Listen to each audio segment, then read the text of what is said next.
Hey guys, what's up? Today I'm going to be looking at the Super Cosina 100 to 500mm manual focus macro lens.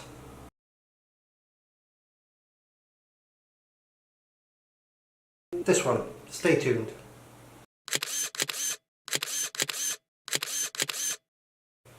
I was given this particular lens by a good friend of mine called Jon Baxter.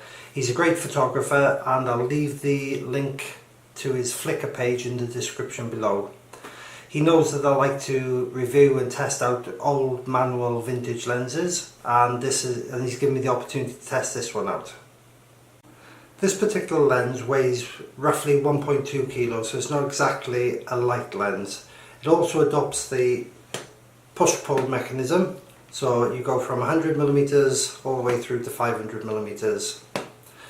This particular lens has got a Nikon mount. Unfortunately, this particular lens that I'm using will only shoot wide open. When I put on my K&F adapter, which allows me to connect a Nikon mount to my Micro Four Thirds Olympus Pen-F, usually to change aperture I change it on the adapter. Unfortunately it doesn't seem to work with this lens. I'm not sure why, but I'll look into it.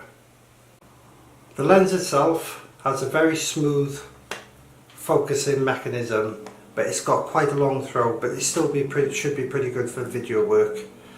As I also mentioned, it's got a macro mode, and at 500mm it gives a 1 to 4 macro, and at 100mm it gives a 1 to 19 macro, and you can see all the different macro functions in between. It's not a true one-to-one macro, but still it does offer some macro facilities. From using this lens with experience, I know that at 500mm to get the 1 to 4 macro, you're approximately 8 to 9 feet from the actual subject, so it's not exactly a close focusing lens. So what I'll do now, I'll show you some video clips taken using my Olympus Pen-F and this lens, and I'll also show you some photographs I've taken using my Olympus Pen-F and this lens.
So in conclusion, would I recommend buying one of these lenses?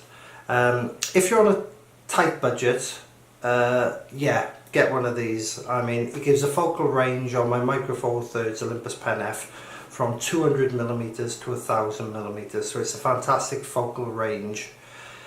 The images that come using this lens, they do lack contrast and natural sharpness. They're a little bit soft, and they do lack, as I mentioned, lack a little bit of contrast. However, you can add contrast and sharpness later. You can probably pick one of these up on eBay, maybe £50 or about $60–70, probably less, I'm not sure, I haven't had a look. So for that kind of money and the focal length it gives you, then I could definitely recommend getting one of these, especially if you're on a very tight budget.